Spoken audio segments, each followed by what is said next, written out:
Selanjutnya kita mulai kepada slide yang berikutnya tentang hakikat terapi suara. Karena yang akan kita lakukan adalah terapi Al-Quran. Al-Quran itu adalah suara. Kenapa kita memilih terapi ini dan bagaimana penjelasannya secara ilmiah, secara ilahiyah, dan secara sunnah. Bapak Ibu semuanya, ketika seseorang mati, maka yang mati sesungguhnya ruh, jasad, apa jiwanya? Ayo jawab. Ketika seorang mati nanti, kita mati, yang sesungguhnya mati ruh, jiwa, atau jasad? Ya. Jiwanya mati tidak? Kullun nafsin dha'iqatul maut. Kullun nafsin dha'iqatul maut. Itu kan seluruh jiwa itu akan merasakan mati. Ayo bagaimana? Mau menolaknya? Yang mati apa? Jiwa dan jasad. Ruhnya mati tidak? Tidak. Ruhnya kemana? Kembali ke Allah. Iya. Kemana dulu? Ke pohon beringin. Kemana? Nah, ruhnya ini Bapak Ibu semuanya, ruh kita ini dibawa ke langit, ya. Jadi Rasulullah SAW ini sebuah hadis yang serius yang harus kita tahu agar akidah kita betul-betul bersih. Suatu ketika Rasulullah SAW sedang melewati sebuah pekuburan, Bapak. Ya. Kemudian dia melihat seseorang di dalam ini sedang disiksa. Kemudian Rasulullah meletakkan pelepah kurma, ya, di kuburan tersebut dan berfatwa kepada para sahabatnya, wahai para sahabatku, berdoalah kepada Allah dari siksa kubur. Wahai para sahabatku, berdoalah kepada Allah dari azab kubur. Wahai para sahabatku, berdoalah kepada Allah, mintalah perlindungan dari azab kubur. Begitu kata Rasulullah. Jadi tidak ada, Pak, ruh itu tidak jalan-jalan minta kopi pahit, kopi hitam, tidak. Merasuki, tidak demikian. Ini akidah yang benar. Ya. Ruh itu ada yang mendapatkan kesenangan, ada mendapatkan azab di alam kuburnya. Ini buktinya, ini Sahih Muslim dalam hadis yang sangat panjang. Kemudian para sahabat terdiam, seakan-akan ada burung di kepalanya, begitu kata rawi. Kemudian Rasulullah melanjutkan, ketika seorang mukmin meninggal, ketika ruh itu mendekati ketenggorokannya, kemudian malakul maut turun dari langit dalam bentuk yang cantik, dalam bentuk yang tampan. Ya. Dia membawa kain kapan berwarna putih dan membawa minyak dari surga. Kemudian ruh itu mengalir dari tubuh manusia, dari tubuh mukmin itu bagaikan air mengalir dari kendinya. Jadi ruh itu keluar dengan mudahnya. Lalu ruh itu dibawa ke langit dan pintu langit terbuka. Lalu para malaikat bertanya, aduhai ruh siapa yang wangi ini? Kemudian para malaikat yang membawa tadi, malakul maut tadi, menjawab, ini adalah ruhnya A bin B. Bayangkan Bapak, ruhnya Anu bin ayahnya disebutkan, hingga ayahnya terkenal di langit. Kemudian naik ke pintu langit yang kedua, terbukalah yang kedua, para malaikat bertanya, ruh siapa yang wangi ini? Kemudian disebutkan, ini adalah ruhnya A bin B. Bayangkan, ayah kita kebagian berita baiknya di langit sana. Bapak Ibu sampailah ke Iliyin, ya, ke langit yang paling atas, lalu diberikanlah kitab dari tangan, sampailah ke langit yang paling atas, lalu ruh ini diberikan catatan amal baik dari tangan kanannya bernama Iliyin tadi. Kemudian Allah berfirman kepada ruh ini, kembalikan dia kepada jasadnya di kuburan. Sesampainya di kuburan, maka ruh ini akan ditanya dengan pertanyaan apa? Man rabbuka? Siapakah Rabb kamu? Apa jawaban ruh ini? Allah, karena dia selalu melihat Allah. Tidak usah dihafalkan, ya. Ya, tidak usah dihafalkan. Kemudian ditanya pertanyaan kedua apa? Wan nabiyuka, siapakah nabi kamu? Siapakah nama ini? Kemudian dia menjawab Rasulullah sallallahu alaihi wasallam. Siapakah imam kamu? Dan selanjutnya, ya, kemudian ruh ini, kemudian datanglah seorang laki-laki berwajah putih. Kemudian ruh ini bertanya, siapakah engkau wahai fulan? Kemudian orang ini menjawab, aku adalah amal baik kamu. Aku akan temani kamu sampai hari kiamat. Lalu apa? Orang ini berdoa apa kepada Allah? Ya Rabb, percepatlah hari kiamat, ya Rabb, percepatlah agar aku bisa bertemu dengan keluargaku. Jadi tidak ada Pak ruh menemui keluarganya sebelum hari kiamat, sebelum berkumpul di hari yang benar, masyaallah. Kemudian Bapak Ibu semuanya, Yang unik, Rasulullah SAW melanjutkan sabdanya, ketika orang-orang munafik, ketika orang-orang fasik, ketika orang-orang kafir, ketika musuh-musuh Allah ini mati, menjelang kematiannya, ketika orang jahat ini mati, ketika orang ahli maksiat ini mati, kemudian malakul maut datang dalam bentuk hitam menyeramkan. Lalu apa yang terjadi Bapak Ibu semuanya? Sesampainya di depan wajah orang yang sakaratul maut ini, kemudian malakul maut membentaknya dengan kalimat, "Ukhruj! Keluarlah kamu wahai ruh yang busuk." Bayangkan betapa seramnya, Pak. Kemudian ruh itu, kata Rasulullah, dipaksa untuk keluar dari tubuh sehingga urat-urat nadi manusia itu putus. Urat ini jasad apa? Jiwa. Jasad, Pak. Ruh kita ditarik sampai jasad kita urat-uratnya putus. Bayangkan betapa sulitnya. Kemudian ruh itu mendesak ke tenggorokan, tenggorokan yang menjadi kering, ya. Lalu terkujurlah kaku tubuh yang penuh maksiat itu. Kemudian ruhnya dibawa kemana? Dibawa ke langit. Lalu pintu langit tertutup. Ingat, dicatat baik-baik, pintu langit tertutup, tidak mau menerima dia. Lalu para malaikat bertanya, siapakah ini? Ruh siapa yang busuk ini? Sampai menutup hidungnya. Kemudian dijawab oleh malakul maut ini dengan geramnya, ini adalah ruhnya C bin D. Ruhnya si Anu, ayahnya dahulu Anu, nama buruknya dahulu Anu. Bayangkan. Berbanding terbalik, kemudian pintu langit tertutup dan dia dilemparkan ke dalam jasadnya di kuburan dan disambar burung gagak.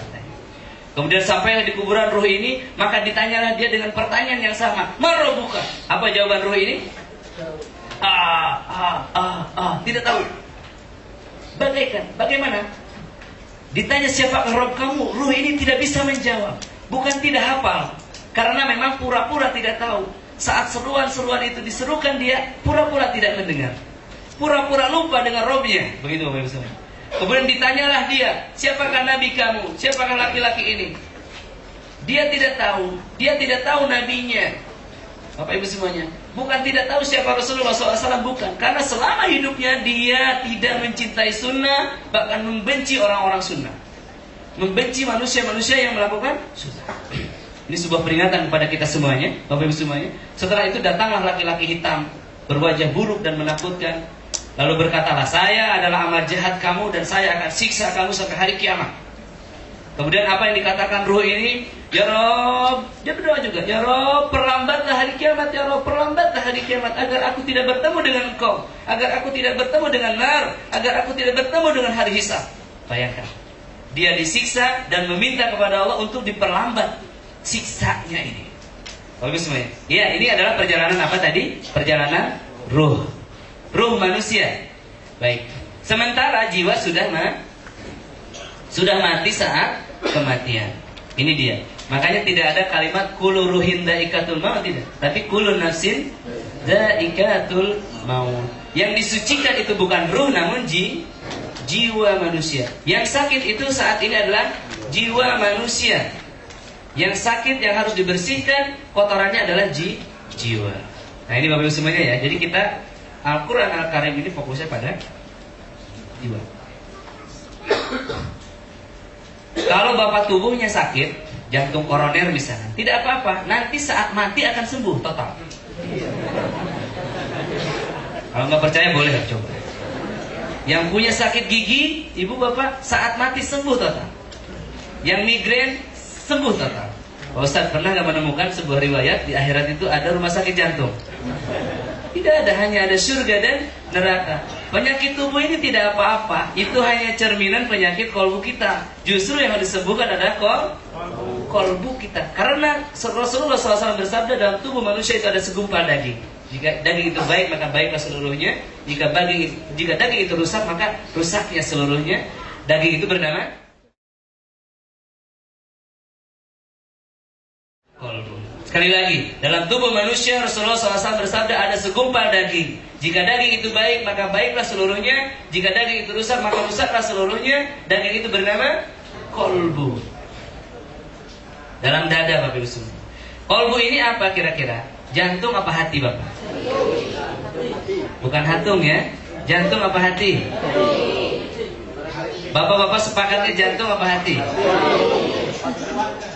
Baik. Ibu bapak, ibu-ibu di belakang, yang disebut kolbu sama Rasulullah ini Jantung apa hati Ibu? Kenapa tidak sepakat? Bapak Ibu semuanya, ini ada kesalahan yang di Bapak. Baik. Sakitnya itu di mana Ibu?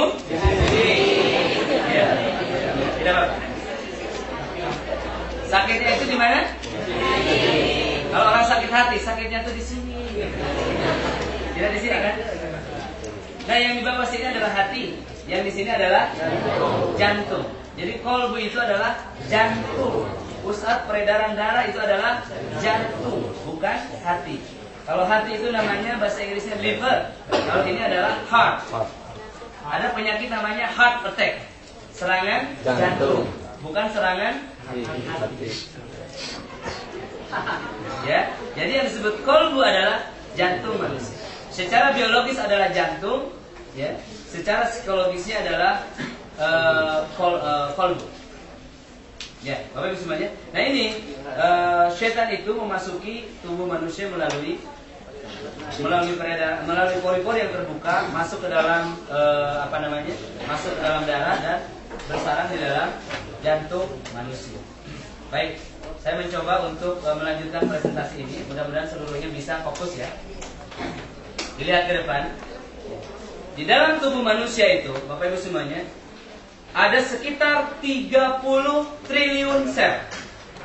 Bayangkan, tubuh manusia 30 triliun sel. Bapak Ibu semuanya, apa yang dimaksud dengan sel?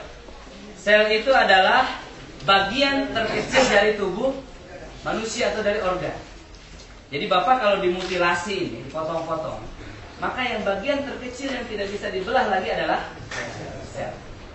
Nah, di dalam sel itu ada namanya inti sel. Di dalam inti sel ada kromosom, di dalam kromosom ada DNA, di dalam DNA ini ada gen namanya. Ini dia, gen. Nah, Bapak Ibu semuanya, para ilmuwan barat menemukan bahwasannya ada kekuatan yang bisa masuk ke dalam inti sel. Ke dalam sel, ke dalam inti sel, ke dalam kromosom, ke dalam DNA, ke dalam gen di dalamnya. Bayangin, jadi ada sesuatu yang kecil yaitu sel, dia masuk ke dalamnya lagi Pak, ke dalam intinya, ke dalam kromosom, ke dalam DNA, ke dalam gen. Nah, Bapak Ibu semuanya, dan mengubah informasi genetik tersebut. Sehingga, baik, saya ulangi lagi, Bapak Ibu semuanya, Rasulullah SAW bersabda bahwasanya dalam tubuh manusia ini ada segumpal daging, yang jika daging itu baik maka baiklah seluruhnya, yang jika daging itu buruk maka buruklah seluruhnya. Saya bertanya, bagaimana kalau daging itu sakit? Maka seluruhnya, seluruh tubuhnya akan sakit juga. Bagaimana kalau ia sembuh? Maka akan sembuh juga. Kita akan lihat, para ilmuwan telah menyepakati Bapak Ibu semuanya bahwa yang disebut kolbu dalam Al-Quran ini adalah jantung secara biologis, bukan hati. Kalau hati itu hanya bahasa Indonesia saja yang keliru tadi. Ya, baik, Bapak Ibu semuanya, dalam jantung manusia ini ada jantung lagi, namanya jantung spiritual. Jadi barangkali begini, ada merah ya. Nah, jantung spiritual ini, kalau ia sehat maka jantung biologis sehat. Kalau jantung spiritual ini sakit maka jantung biologisnya sakit. Kalau jantung biologis ini sehat maka seluruh tubuhnya sehat. Kalau jantung biologis ini sakit maka seluruhnya sakit. Berarti yang inti adalah jantung spiritual. Baik, secara terpisah para ilmuwan juga telah meneliti bahwasanya di dalam jantung manusia ini ada satu sel. Sel ini tidak berguna untuk sel itu sendiri dan juga tidak berguna untuk jantung, tetapi berguna untuk seluruh tubuh. Bayangkan, ini penemuan ilmiah ya. Baik Bapak Ibu semuanya, dan sel itu punya komunikasi khusus dengan otak. Jadi punya relasi khusus dengan otak. Sebagaimana perasaan punya relasi khusus dengan pikiran manusia. Baik, kita akan lihat lebih dalam Bapak Ibu semuanya. Bagaimana setan memasuki manusia? Mau tahu kan? Ya. Agar kita tahu bagaimana mengusirnya. Baik. Para ilmuwan barat sekali lagi yang ditulis oleh Dr. Abdul Al-Kahil di Turki, beliau peraih Nobel penghargaan karena dia bisa membuktikan bahwa Al-Quran mampu memecahkan sel kanker. Ini adalah hasil dari penelitian-penelitian yang dikumpulkan, beliau tulis dan saya summarize lagi. Baik. Jadi mereka menyimpulkan bahwasannya ada sebuah kekuatan yang bisa masuk ke dalam tubuh manusia, ke dalam sel, ke dalam inti sel. Jadi yang saya maksud ini adalah inti sel manusia, ya. Ada kekuatan yang bisa masuk ke dalam sel, ke dalam inti sel, ke dalam kromosom. Nah, ini kromosomnya yang XY itu. Kemudian dia masuk ke dalam DNA, ke dalam ruangan genetis dan mengubahnya. Sedikit saya ulangi lagi Bapak Ibu semuanya, bahwa dalam tubuh manusia ini ada berapa sel? 30 triliun sel. Ini adalah satu dari 30 triliun tersebut. Dibesarkan. Di dalamnya ada kromosom. Kromosomnya ada berapa? Ada 46 di setiap sel. Kalau kromosom ini dibesarkan maka seperti ini. Di dalamnya itu ternyata ada serat halus yang mengikat protein yang disebut dengan DNA atau DNA. Bapak Ibu semuanya, dalam DNA ini ada namanya gen.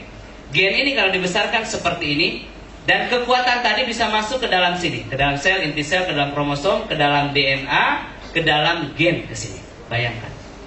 Gen ini kalau dibesarkan sebagaimana komputer-komputer yang bersatu padu. Jadi gen ini bagaikan satu ruangan yang menyimpan beberapa komputer yang dihubungkan oleh satu kabel. Betapa kecilnya Pak ya? Baik. Orang-orang barat mengatakan bahwa ada satu kekuatan yang bisa masuk ke sini dan merusaknya.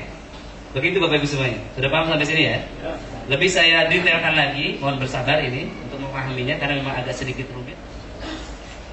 Ya, ada satu kekuatan yang bisa masuk ke dalam sel, ke dalam inti sel, ke dalam kromosom, ke dalam DNA dan mempengaruhinya, yang mempengaruhi ruangan genetis ini. Nah, Bapak Ibu semuanya, sampai ke sini ya.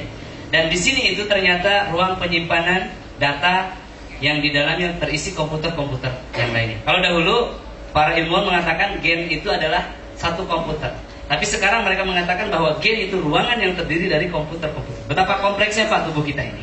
Baik, Bapak Ibu semuanya. Dan mereka mengatakan bahwa kami butuh 20 tahun untuk meneliti ulang dan menyimpulkan kekuatan apakah yang bisa masuk ke dalam sel ini dan apa yang bisa mengobatinya. Namun kami menyadari, mengetahui dan meyakini bahwa yang masuk ini bentuknya suara dan obatnya pun nanti suara.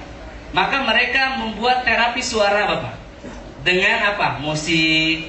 Pernah mendengar kalau bayi sedang janin, dengarkanlah musik-musik klasik. Pernah mendengar ya?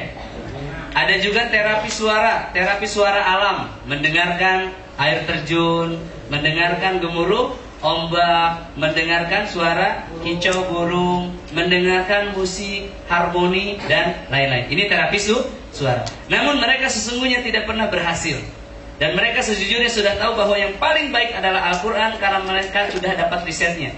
Hanya saja mereka tidak membukanya kepada dunia dan tidak menyebutkannya. Jadi Bapak Ibu semuanya, kita sebagai seorang muslim tidak butuh 20 tahun untuk melanjutkan riset. Cukup mengimani bahwasanya dalam Al-Quran itu ada sebuah ayat yang berbunyi, A'udzubillahi minasyaitonirrajim, Qul huwalilladzina amanu hudan wa shifaa. Katakanlah bahwasanya dalam Al-Quran itu ada petunjuk dan juga obat. Dalam Quran surah Al-Isra ayat 82, wa nunazzilu minal Qur'ani ma huwa shifaa'un wa rahmatul lil mu'minin. Allah turunkan Al-Quran ini sebagai syifaa'un wa rahmah lil mu'minin.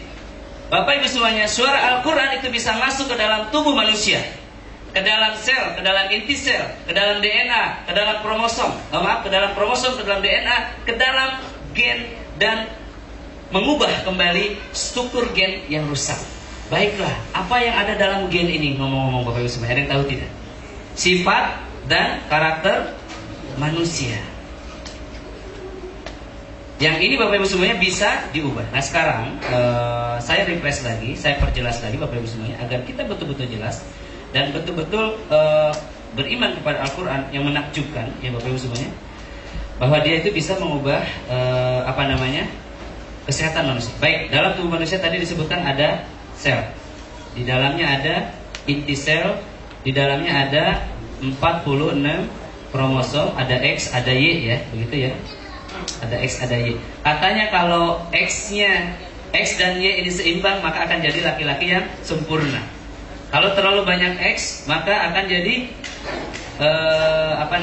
perempuan yang akan kelaki-lakian, tomboy.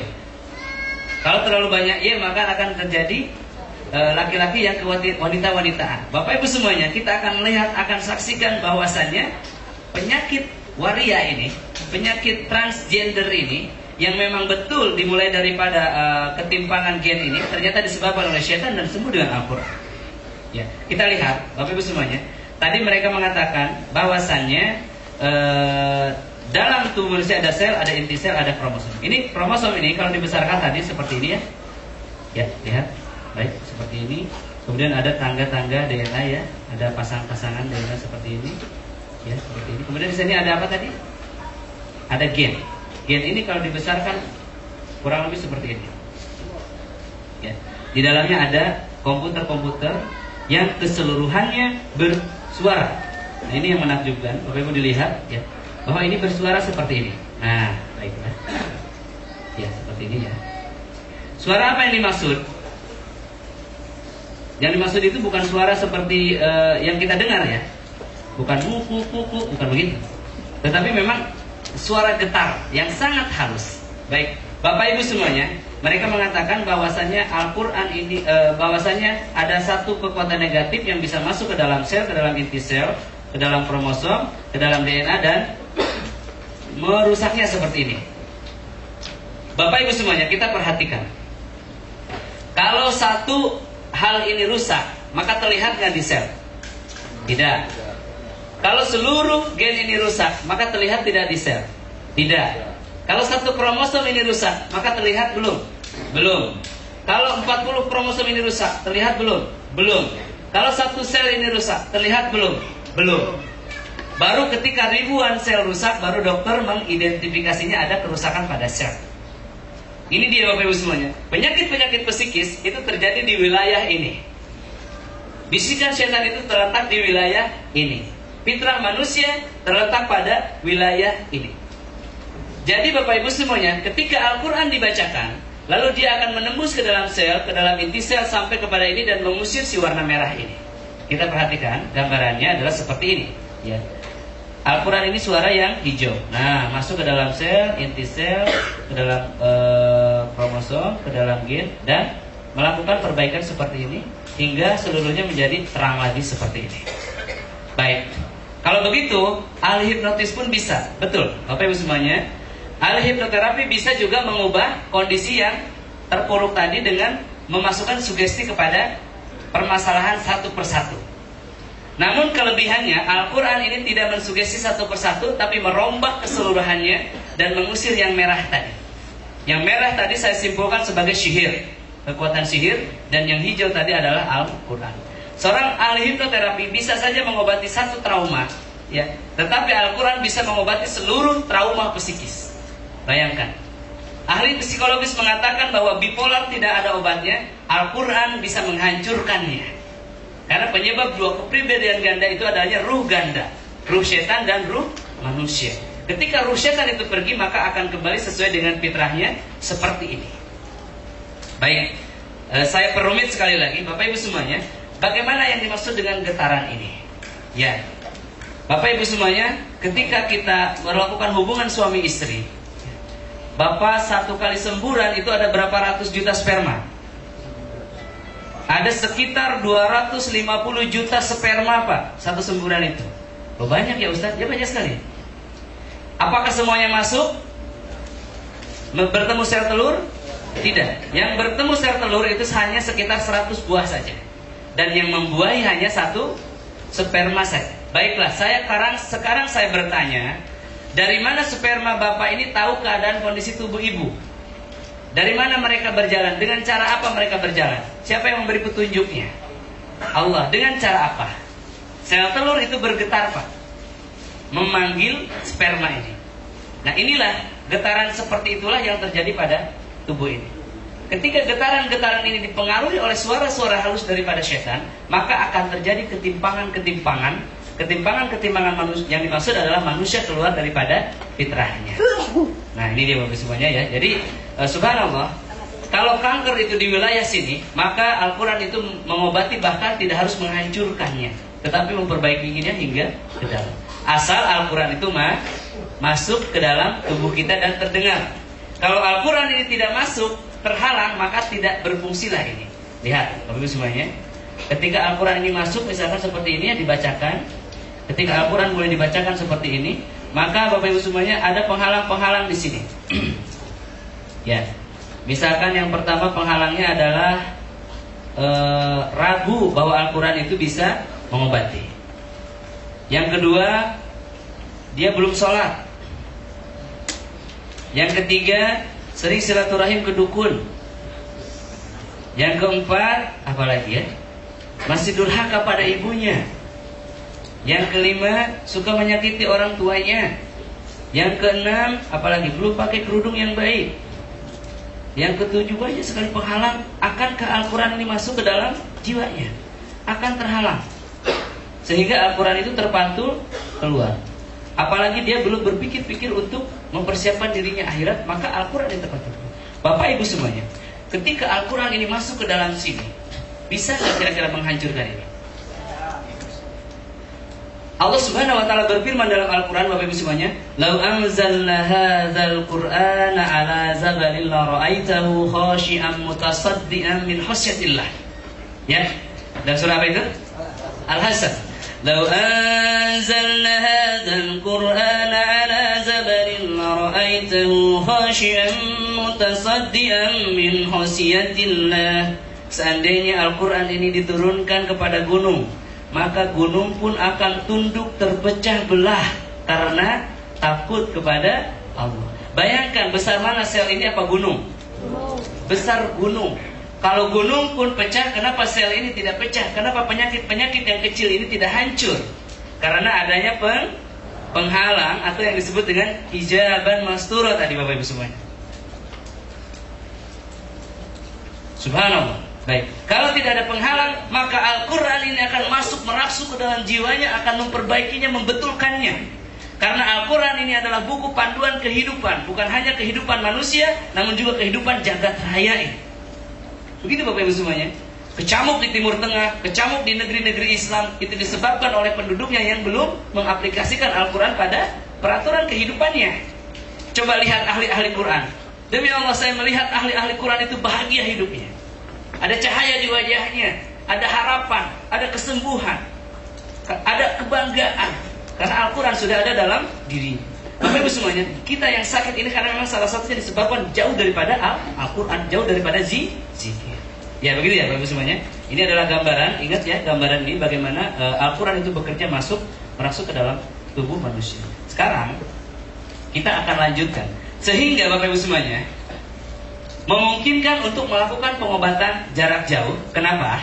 Karena yang dipakai oleh kita adalah suara. Ya. Sekarang kita gali. Suara apa Al-Quran ini? Al-Quran adalah kalamullah. Allah mewahyukan kepada Jibril, kemudian Jibril membacakan kepada Nabi Muhammad, dan Nabi Muhammad SAW membacakan kepada para sahabatnya radhiyallahu anhum. Kemudian para sahabat membacakan kepada terus sampai kepada kita, sehingga kalau Al-Quran dibacakan dengan baik dan benar sesuai tajwidnya, maka itu adalah suara yang asli yang dahulu. Bagaimana kira-kira takut tidak setan mendengarnya? Setan akan betul-betul takut, Bapak. Mu'adz bin Jabal suatu ketika membacakan ayat Al-Quran surah Al-Mu'min ayat 14 ya, afahasibtum annama khalaqnakum abasa, kepada orang yang sakit kena gangguan setan dan setannya lari. Para sahabat yang menyaksikan bertanya kepada Rasulullah, "Ya Rasul, Mu'adz membacakan Al-Quran pada orang yang sakit, kemudian setannya lari. Apakah ini dibenarkan ya Rasul?" Rasulullah menjawab apa? "Seandainya Mu'adz membacakan pada gunung ayat tadi, maka gunung itu pun musnah," kata Rasulullah. Bayangkan Bapak. Sedangkan kita punya penyakit sakit kepala misalkan, dibacakan Al-Quran 3 kali, 4 kali, 5 kali, kenapa tidak sembuh-sembuh? Ini ada rahasia-rahasia yang harus dibongkar. Yang pertama, kita harus mengimani dulu bahwasanya Al-Quran ini adalah sifaun wa rahmah, yang bisa mengobati, yang bisa menghancurkan berbagai problema-problema kehidupan. Sekarang kita lihat ke layar lagi. Ketika Bapak Ibu semuanya, setan berhasil menguasai, masuk tadi ya, melalui apa? Pori-pori, masuk ke dalam darah, masuk ke dalam kolbu manusia. Kita merasakannya panas, Pak, debar-debar, ya. Kemudian terjadi kekacauan, keguncangan dalam jiwa, ya. Kemudian ketika manusia sedih, takut, apa yang terjadi dengan pikirannya? Ketika kolbu Bapak sedih, apa yang terjadi dengan pikirannya? Sama, kesedihan yang sama, kekacauan. Bapak Ibu semuanya, ketika hati seseorang sedih, maka wajahnya pun akan terlihat sedih, pikirannya pun akan sedih. Ya, akan putus asa. Ketika kolbu manusia sakit, maka pikirannya akan sakit. Sementara otak manusia ini adalah kontrol seluruh gerak tubuh manusia. Betul nggak? Tangan ini, mulut ini, lidah ini, tulang belulang, air yang mengalir itu diatur oleh otak manusia. Bapak Ibu semuanya, terapi musik sendiri bertujuan meluruskan gelombang-gelombang otak, katanya begitu kan? Nah begitu ya, karena otaknya semerawut. Tapi dalam Al-Quran ini, otak Al-Quran ini tidak masuk ke otak, tetapi ke telinga kita. Lalu terdengar di kolbu kita menjadi tenang, lalu kepala kita insya Allah menjadi tenang juga, dan dia akan kembali kepada fitrahnya. Kita lihat ya, kalau Bapak Ibu semuanya, kalau kolbu kita diganggu setan, maka pikiran kita pun menjadi kacau dan otak tidak bekerja dengan maksimal, maka akan timbul berbagai problematika berikut ini. Ada stres pertama, naiknya asam lambung, gelisah, ya masih remaja sudah gelisah, apalagi sudah nenek-nenek. Kemudian stres, belum punya suami saja sudah stres. Apalagi sudah punya suami. Bapaknya baru 1 istri sudah kacau balau, apalagi 4 istri. Kemudian terjadi perceraian, baru 1 tahun nikah sudah mau cerai. Ya. Kemudian berbagai penyakit stroke, kanker, tidak fokus, ngantuk, migrain, ya Bapak Ibu semua, seluruh penyakit-penyakit ini. Bapak Ibu semuanya, kalau kita ingin mengilmiahkan ini pun bisa insya Allah. Misalkan, ya Bapak Ibu semuanya, secara ilmiah tubuh kita ini butuh berapa gelas air? Tubuh kita butuh 2 liter atau sekitar 8 gelas air setiap hari. Kalau Bapak Ibu semuanya setiap hari hanya minum 1 gelas, maka tubuh butuh berapa gelas? 7 gelas lagi. Dia akan mengambil dari apa? Dari organ tubuh yang paling dekat dengannya, yaitu darah. Darah dalam tubuh manusia itu 95% air. Otak manusia itu 85% air. Tubuh manusia 70% adalah air. Kalau kita hanya minum segelas air, maka tubuh manusia akan menyerap air dalam darah dan otak. Baiklah, kalau darahnya mengering Bapak, maka apa yang terjadi? Kalau darah diambil airnya oleh tubuh, maka apa yang terjadi? Pengentalan darah. Kalau terjadi pengentalan darah, selanjutnya penyumbatan darah. Kalau penyumbatan darah menuju otak, namanya stroke. Lalu bagaimana kita menyalahkan setan? Setan masuk ke dalam tubuh manusia dalam bentuk yang panas, kemudian menyerap air di dalam tubuh. Berapa banyak pun kita minum, maka setan menyerapnya, sehingga darah kita mengental dan terjadi penyumbatan darah, terjadilah stroke. Makanya stroke bisa disebabkan oleh gangguan setan dan sembuh dengan Al-Quran insya Allah, karena hal yang panas tadi sudah keluar. Bapak Ibu semuanya, ketika diterapi dengan Al-Quran nanti, maka ada sesuatu yang panas yang mengalir. Nah itu dia setannya keluar. Adapun muntahan yang ikut, itu hanya ikut saja. Ini Bapak Ibu semuanya ya, ini salah satu gambaran. Ini seluruh ini bisa diilmiahkan. Baik, Bapak Ibu semuanya, kita lanjutkan ke slide berikutnya. Kita harus paham bahwa 88% otak manusia adalah otak tidak sadar. 12%-nya adalah otak sadar. Sehingga setan banyak bekerja di bawah otak tidak sadar. Sehingga banyak orang yang sakit tidak menyadari dirinya sedang sakit, atau tidak mau diruqyah, padahal sudah jelas tanda-tanda gangguan setan pada diri. Sekarang, kalau manusia dalam kondisi fitrah itu seperti apa sih? Ya, nanti Tazkiyah An-Nafs ini akan mengembalikan manusia pada fitrahnya Bapak Ibu semuanya. Fitrah ini adalah kondisi hati manusia tanpa gangguan setan, atau kondisi dahulu ketika manusia dilahirkan pertama kali, ketika kita masih bayi, kita dalam hati kita ada fitrah. Ya, yang pertama ada keinginan untuk dekat dengan Allah. Yang kedua ada keinginan untuk mempertahankan dirinya. Yang ketiga ada keinginan untuk melestarikan jenisnya. Bapak, dalam kondisi normal kita ada panggilan untuk sholat, ada panggilan untuk berpuasa. Kita senang memenuhi panggilan tersebut. Namun ketika kita tidak normal, maka panggilan sholat itu akan sangat berat, akan malas kita.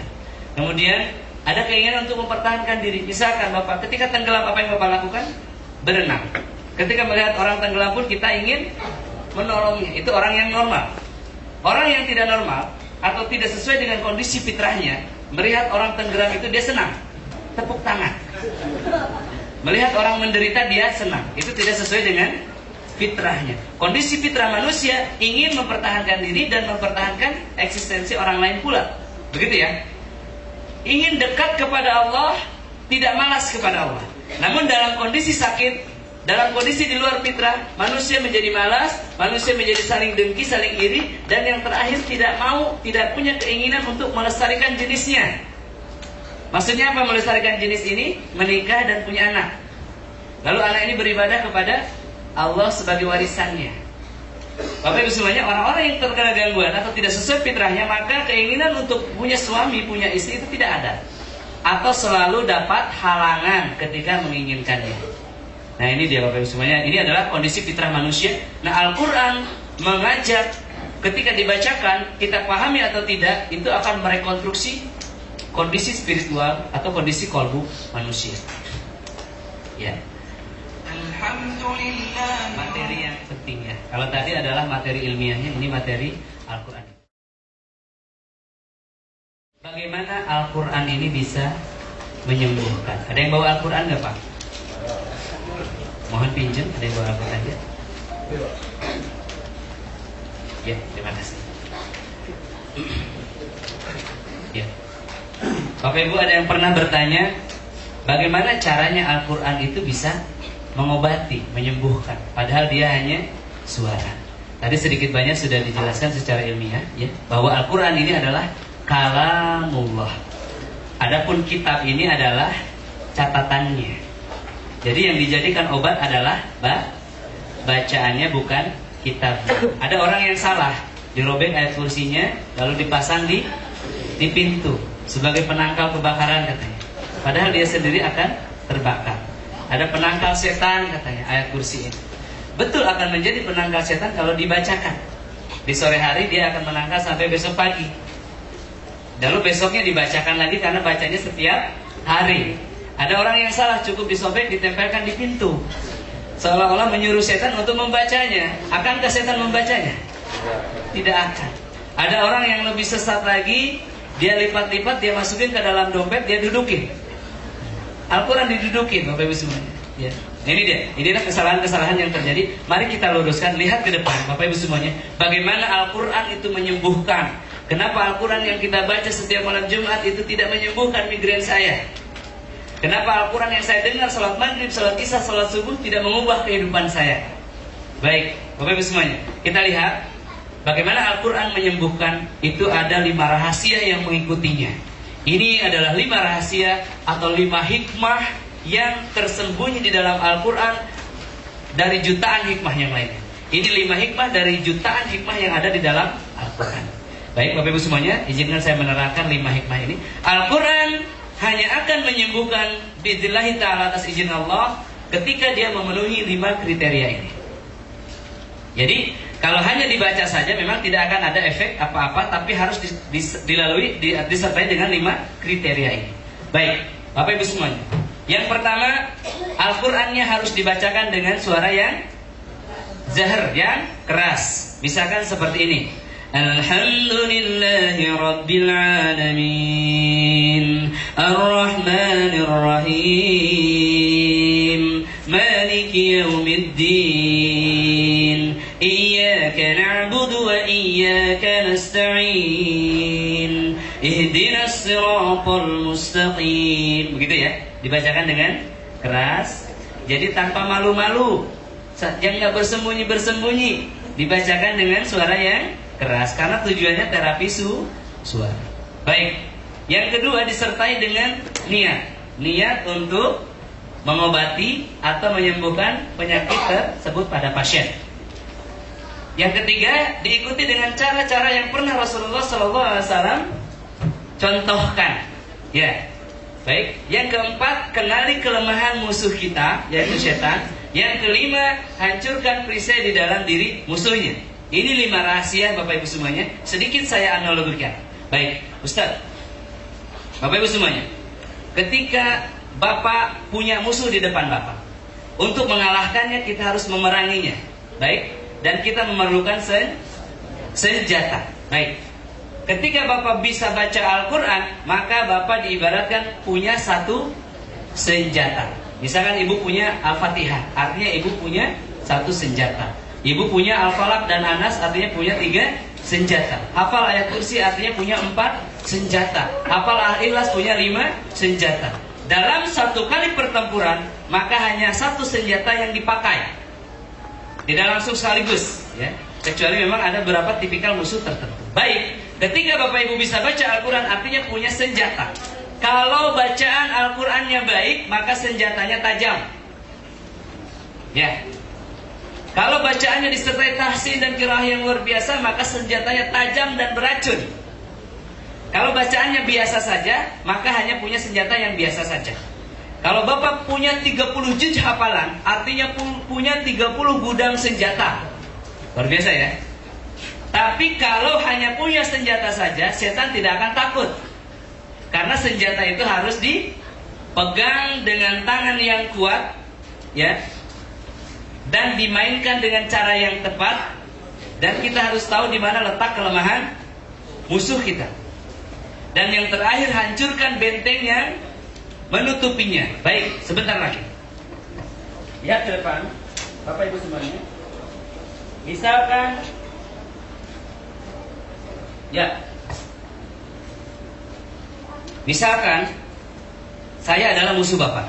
Bapak pegang pedang yang, pegang belati yang tajam dan beracun, kemudian dipegang dengan tangan yang kuat, disertai dengan keyakinan yang hebat. Cara memainkan belati ini tahu, lalu tahu kelemahan saya adalah di jantungnya. 4 poin ya, 1, 2, 3, 4. Tapi Bapak tidak menyadari bahwa dalam diri saya ada baju perisai, ada rompi anti peluru. Bisa nggak belati Bapak menembus saya? Tidak.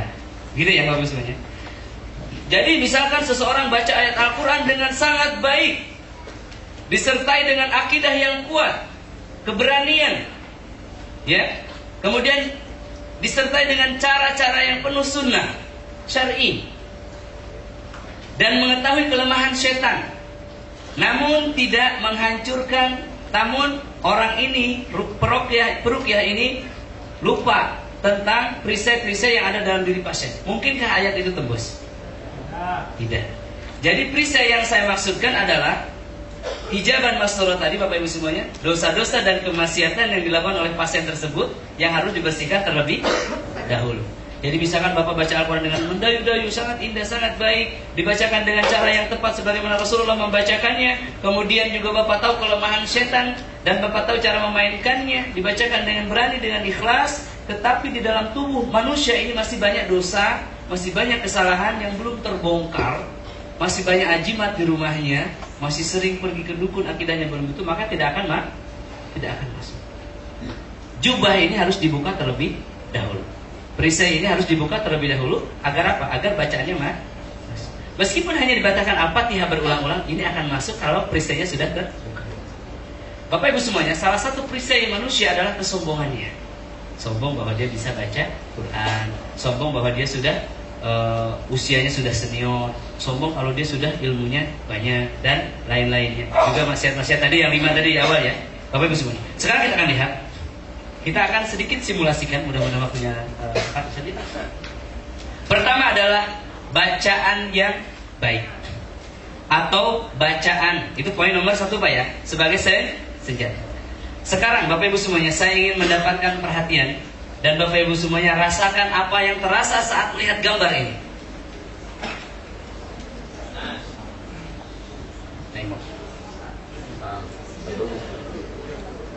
Nanti normal ya. Apa yang Bapak Ibu rasakan ketika melihat gambar ini? Basah, panas, kering, haus, capek, keringetan, bosan. Kapan rukyahnya ini? Apalagi? Berarti normal ya? Ada nggak yang kemudian sejuk sekali ya? Nggak ada, itu tidak normal. Baik. Berarti perasaannya normal ya? Yang kedua, apa yang Bapak Ibu rasakan? Alhamdulillah. Dingin. Kotor. Bau. Jorok. Wah, tidak. Baiti jannati.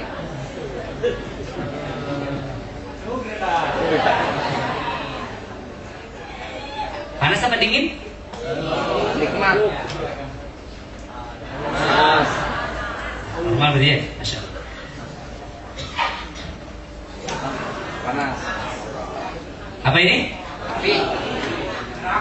Bukan neraka, siapa bilang? Ini api di dunia, api yang paling dingin. Ya, api kata Rasulullah ada 4 jenis. Ya Ustaz, mohon maaf, mohon dikoreksi kalau salah. Api di dunia ini ada 4 jenis. Dan api yang paling dingin adalah api yang warna merah. Kalau dipanaskan dia akan berubah menjadi warna biru. Kalau dipanaskan api yang biru ini akan berubah menjadi putih. Matahari bu, panasnya 15 juta derajat Celcius katanya. Panas sekali. Ini kalau sudah putih, api kalau dipanaskan nanti akan berubah menjadi hitam. Makanya neraka jahanam hitam, gelap gulita. Diriwayatkan Bapak Ibu semuanya, api yang ada di dunia ini dahulu diambil dari neraka. Ya, lalu ketika sampai di dunia disiram dengan air laut, sampai habis air laut, kemudian disiram lagi dengan air laut yang kedua, barulah menjadi api yang sekarang. Dan api yang ini pernah berdoa, ya Rob, jangan kembalikan hamba ke dalam neraka. Bayangkan, api sendiri berdoa tidak mau dikembalikan ke dalam neraka. Betapa dahsyatnya neraka jahanam. Apa yang Bapak Ibu rasakan? Sebuah kengerian. Ya. Apa yang Ibu Bapak rasakan ketika melihat kata ini dan melihat kata ini? Ada perbedaan tidak? Ada 2 perbedaan. Itulah yang akan terjadi pada dada manusia, pada jiwa manusia, ketika diperdengarkan terhadap kalamullah, ayat-ayat Al-Quran yang mengandung cerita. Ruh manusia ini mengetahuinya. Baik, sekarang bayangkan antara kekuatan dingin dan panas ini kemudian beradu. Apa yang terjadi kira-kira? Akan terjadi konsleting, akan terjadi ledakan, akan terjadi teriakan. Makanya ketika orang-orang yang ada syaitan dalam dirinya dibacakan Al-Quran yang sejuk, maka akan meledak, akan berteriak. Itu analoginya. Baik, sekarang kita akan buktikan. Lihat Bapak Ibu semuanya, apa yang Ibu rasakan ketika melihat baris yang kuning ini? Tidak ada. Apa yang Bapak rasakan ketika melihat yang putih ini? Tidak ada juga. Baik. Kalau tidak ada, bagaimana kalau saya bacakan? Nah, saya bacakan, Bapak Ibu rasakan ya, seperti tadi ya, merasakan bagaimana adanya perasaan yang berbeda. Baik, siap ya? Baik. Auzubillahi minasyaitonirrajim. Ingat, ini dilarang kerasukan ya, karena memang belum. Dan tujuannya bukan untuk begitu. Tapi Bapak Ibu kok rasakan apa yang terjadi begitu, pada tangannya, pada matanya, pada kepalanya, pada yang sakitnya ya. Baik ya. Rasa ingat ya, rasa. Wa yauma yuhsyaru a'da'ullahi ilan nari fahum yuzawun hatta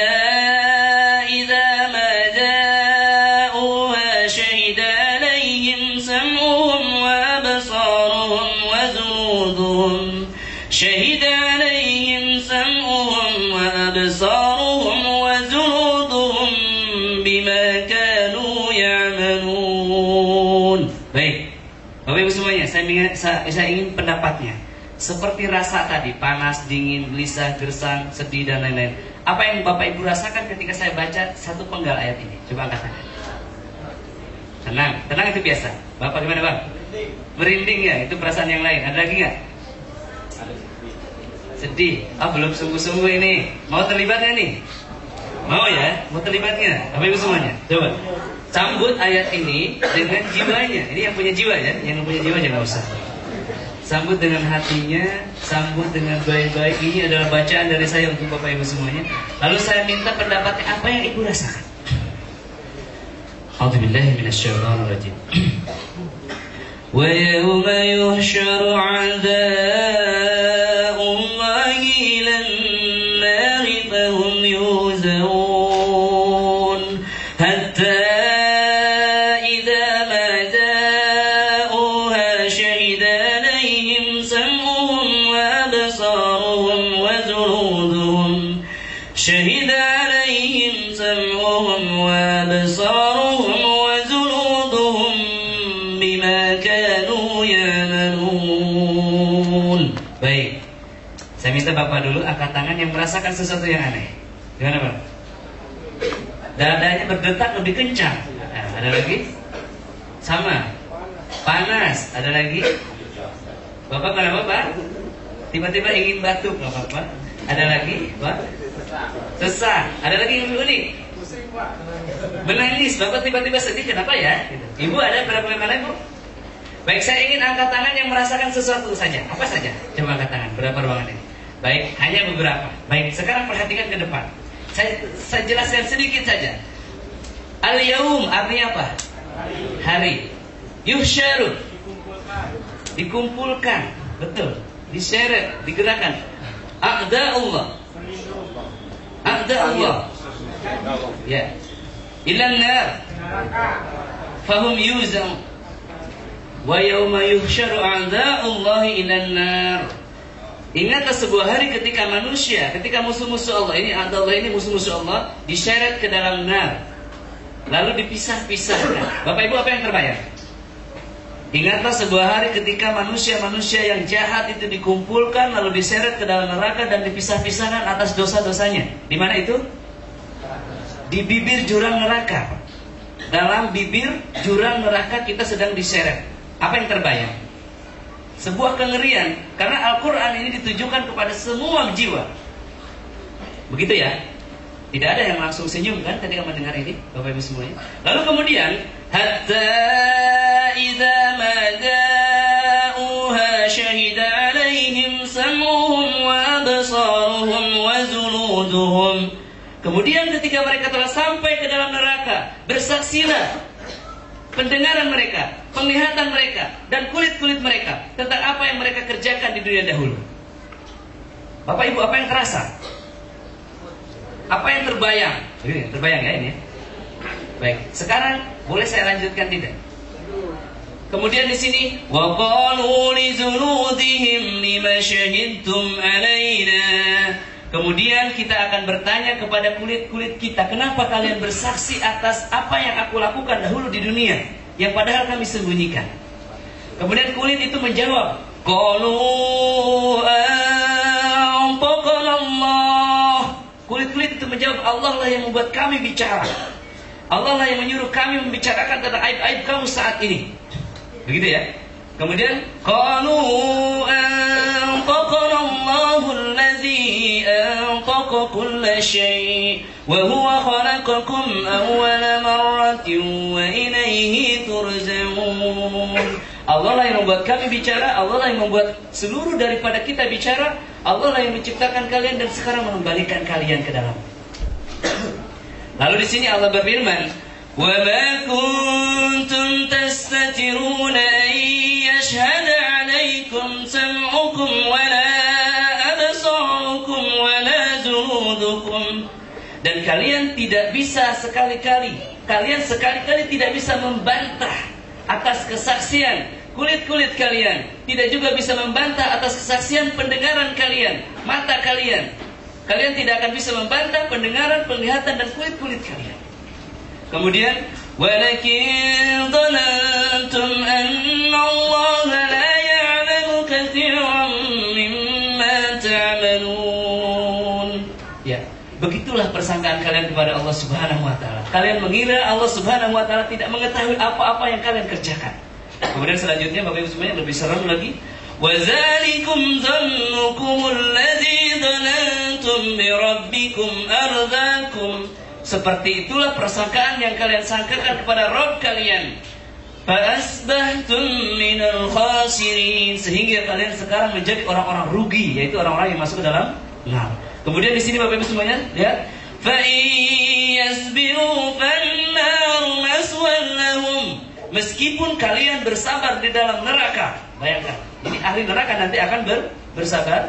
Kemudian, wa iyasta'tibu fama hum minal mu'tabin. Meskipun kalian memelas, tapi kalian tidak pantas untuk dikasihani. Kemudian di sini selanjutnya Bapak Ibu semuanya dilanjutkan. Wa qayyadna lahum qurana fazayyanu lahum ma baina aydihim wa ma khalfahum. Terus ayat ini mendayu-dayu menceritakan tentang nar, Bapak Ibu semuanya, sampai kepada ayat yang ini, lihat. Zalika jazaa'u a'da'illahi nar. Inilah balasan kepada kalian yaitu nar. Bapak Ibu semuanya, kira-kira ayat-ayat ini untuk siapa? untuk manusia yang ingkar kepada Allah, untuk manusia yang tidak mau mendengar, dan salah satunya adalah kita di sebuah saat di masa lalu, atau barangkali di masa yang akan datang, atau saat ini. Ketika jiwa mendengarkan ini, maka jiwa akan menyambutnya. Bapak Ibu semuanya, coba saya minta Bapak Ibu semuanya untuk mendengarkan ayat-ayat ini. Boleh tidak? Boleh. Sebelum kita istirahat rileks, coba dengarkan apa yang terjadi.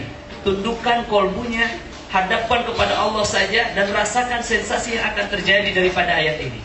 Semoga Allah menyembuhkannya. Ya. A'udzubillahi minasyaitonirrajim. Wa yawma yuhsyaru a'da'ullahi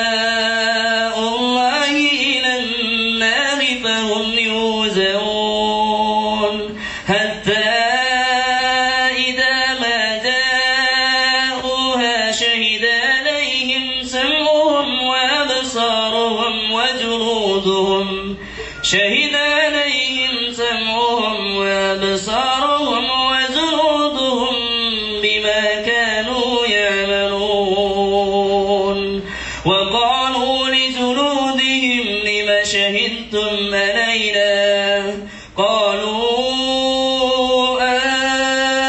أنطقنا الله قالوا أنطقنا الله الذي أنطق كل شيء وهو خلقكم أول مرة وإليه ترجعون وما كنتم تستترون أن يشهد عليكم سمعكم ولا أبصاركم ولا جلودكم ولكن ظننتم أن الله لا يعلم كثيرا مما تعملون وذلكم ظنكم الذي ظننتم بربكم أرداكم فأصبحتم من الخاسرين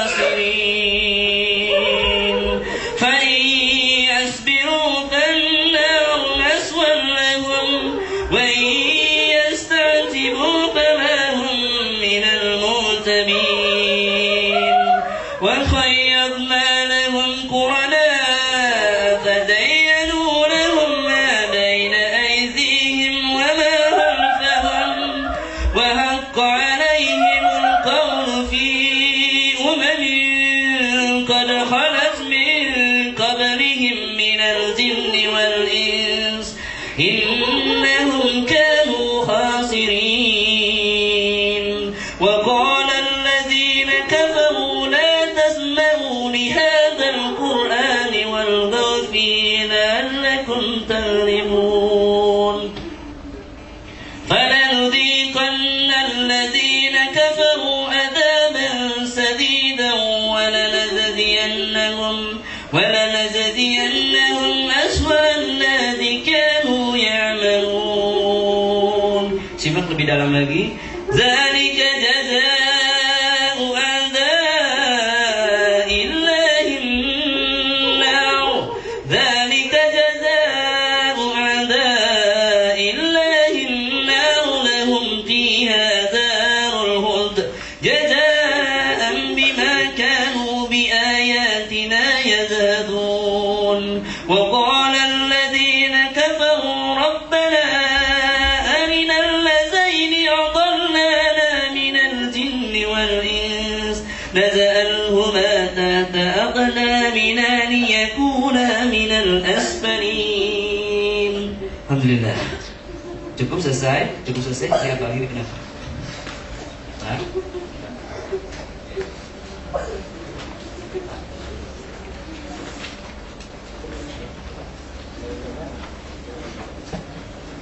Oke, ya. Bapak Ibu semuanya, apa yang terjadi di dada Bapak Ibu semuanya? Biasanya dadanya mulai bergetar, berdebar-debar. Betul nggak? Coba angkat tangan yang datanya bergetar, berdebar-debar. Coba angkat tangan. Masya Allah, ini sudah banyak udah mulai kena Pak. Baik. Ada yang menangis nggak? Ada yang menetes atau hanya mulai sedih? Ada nggak? Beberapa. Baik. Ada yang ingin berteriak nggak Bu? Ada satu. Wah. Baik. Ada yang marah nggak ingin menyerah? Ada nggak? Ingin berdiri, ingin melempar sesuatu, tidak ada. Baik, Bapak Ibu semuanya, ada berbagai reaksi dan reaksi ini mengandung arti. Kalau ada yang kedut-kedutan di tangannya, berarti ada penyakit di tangannya memang. Kalau ada yang kedut-kedutan di hatinya, berdebar-debar lebih kencang, memang di sana ada penyakitnya. Dicoba diingat-ingat lagi. Ada kesedihan kadang-kadang, kemudian keluar air matanya.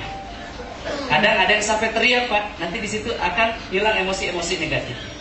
Ini yang terjadi ketika Al-Quran dibacakan, lalu kita sedikit banyak mengetahui intinya. Apa namanya? Artinya. Ada perbedaan antara kita mengetahui dan tidak mengetahui tadi ya. Nah ini dia Bapak Ibu semuanya. Namun Al-Quran tetap berarti baik kita paham ataupun tidak paham. Coba simak.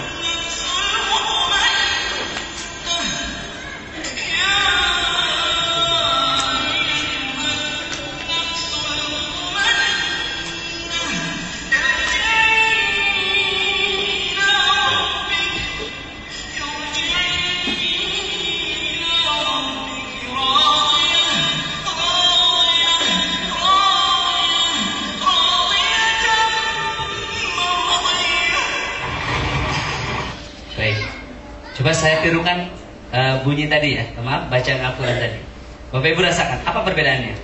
Ya ayyatuhan nafsul mutmainnah,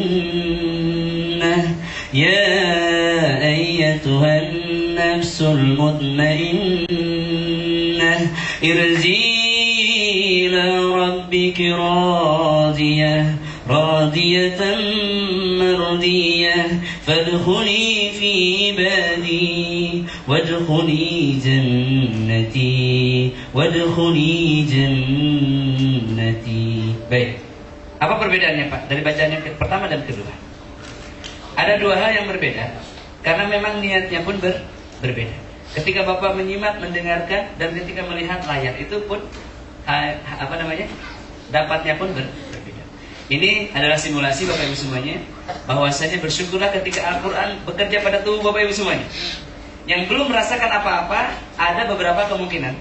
Yang pertama belum khusyuk karena memang terganggu. Yang kedua misalkan udaranya barangkali panas di sini, tidak nyaman. Yang ketiga Bapak barangkali setannya sudah pergi, alhamdulillah. Atau barangkali yang keempat setannya pergi dulu dan kemungkinan balik lagi, atau masih ada penghalang. Nah ini dia, Bapak Ibu semuanya, karena memang kita sangat tidak kita mengakui bahwa kita ini banyak dosa insya Allah. Ya, baik. Kemudian Bapak Ibu semuanya, yang kedua, kita sedikit percepat karena waktu akan segera habis ini. Yang kedua adalah membangun niat untuk meruqyah saat membacakan Al-Quran. Sebetulnya ini bisa saya simulasikan ini kepada seseorang saja di ruangan ini, misalkan, yaitu bagaimana niat itu bekerja. Ada nggak yang mau saya coba tembak dari sini?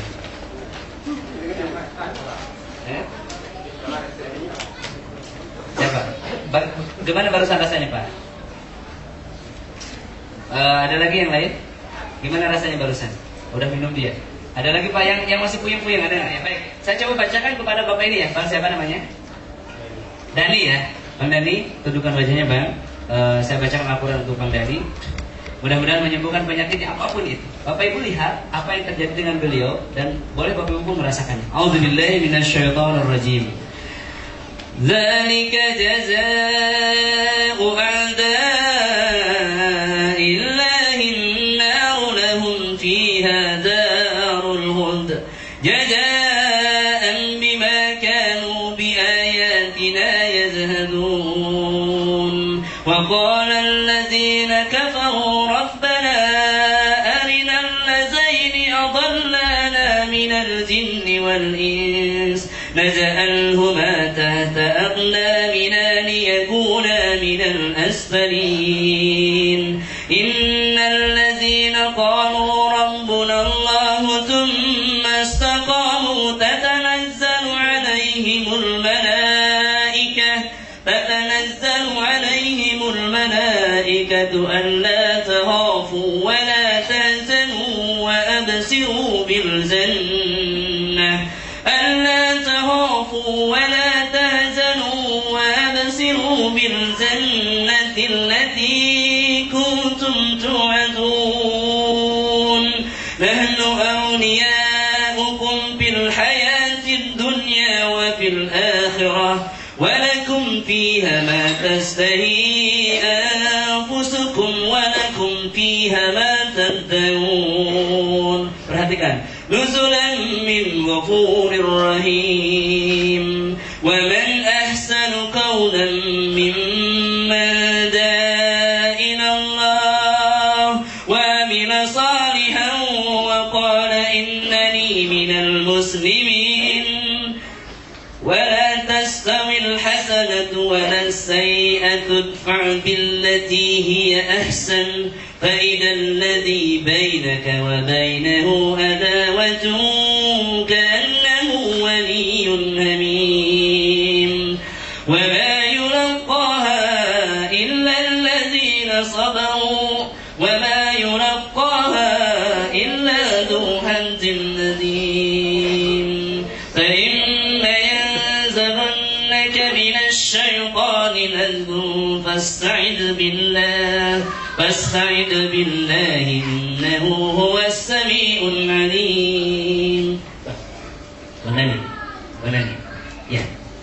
Bapak Ibu lihat perbedaan yang tadi ketika saya bacakan untuk semua niatnya dan ketika saya bacakan untuk Bang Dani saja.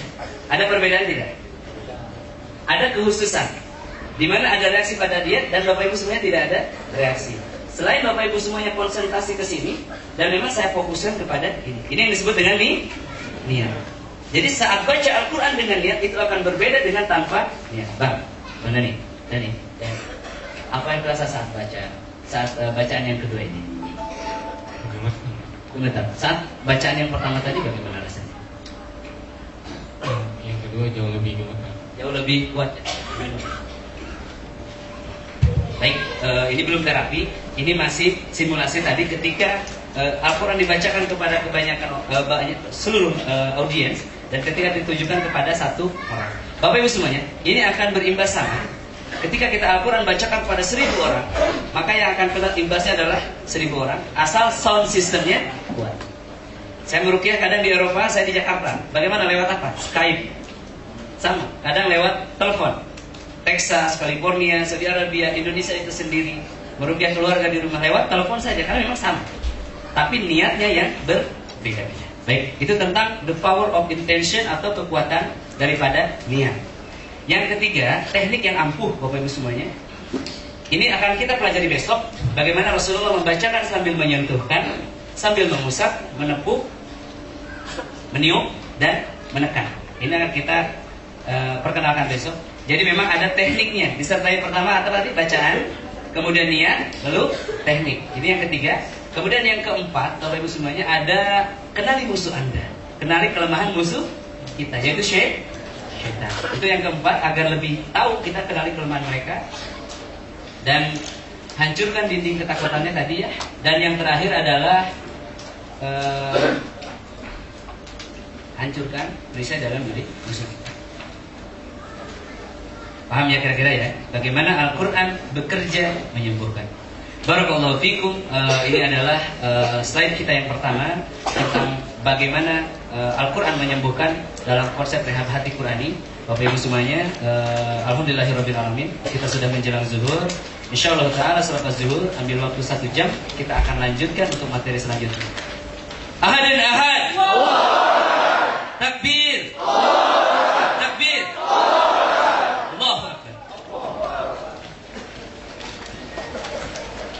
Alhamdulillah, wassalatu wassalamu ala Rasulillah. Aku syukran jazilan ala wasiyatihi. Dan insyaallah kita akan melanjutkan materi kita setelah sholat zuhur. 1 jam setelah sholat zuhur istirahat plus makan siang. Aku qouli hadza wa astaghfirullah li wa lakum. Assalamualaikum warahmatullahi wabarakatuh.